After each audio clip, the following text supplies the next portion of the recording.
Hey, this is my review of the Senville 120 volt, 12,000 BTU mini split heat pump slash air conditioner. Heat pump in America is colloquially used mainly just for heating units in an eco-friendly way.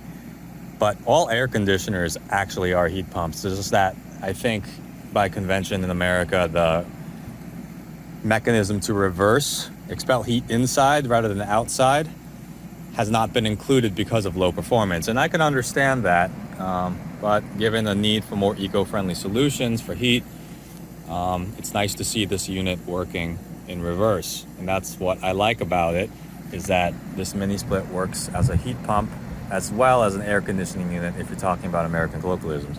The ease of installation was great.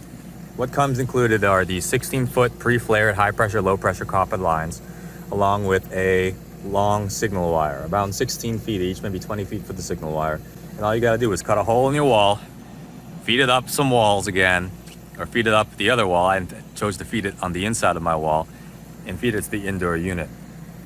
This guy weighs about 60, 70 pounds and is easy to lift into place and easy to make a small little makeshift stand or whatever for. I made mine out of 2x4, and you see a bunch of other people making theirs out of metal or buying more. This is about $8 worth of 2x4 right here, so it's like no brainer for me. But it comes about 3 packages via FedEx freight. Everything can fit in the back of a small passenger car. No big deal. It just comes packaged and bundled in a small pallet.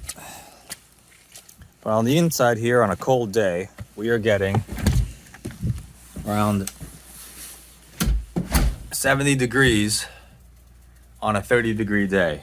So what you're going to find with heat pump efficiency and why they don't necessarily reverse them, or why you see these things buried underground, is because you need that heat exchange to be basically above 30, 35 degrees, or else the heat exchanger's BTU output severely drops off. It's kind of like an asymptote after 30 degrees. It's like really high efficiency after 30 degrees, but below 30 degrees, you don't get that much heat out of it because there's no heat exchange to be made using the refrigerant. Again, these are all non-issues for air conditioning because the heat exchange with air conditioning, we live at a comfy 70 degrees and the heat exchange happens at like 200 or more. So just like a car engine. This guy's just hanging on a metal rack here.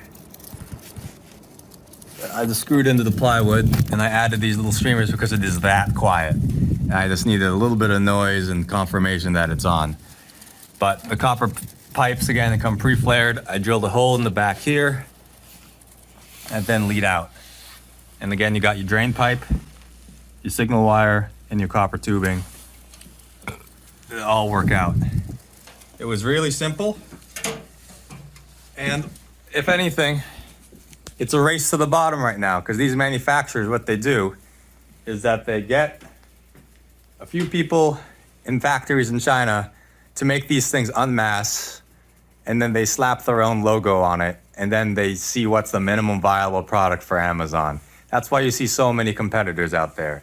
I wouldn't say go for the cheapest unit out there. Even Senville is a trustful brand or whatnot, but they're basically mostly all the same. If you want some brand protection, go for a brand that you trust. But if you're willing to take a little bit of a risk and do it yourself and deal with maybe Chinese support lines, whether they be Indian or American, or depending on who's supporting you, you can get a little off-brand and be perfectly fine with these Chinese manufactured / drop shipped globalization heat pump units.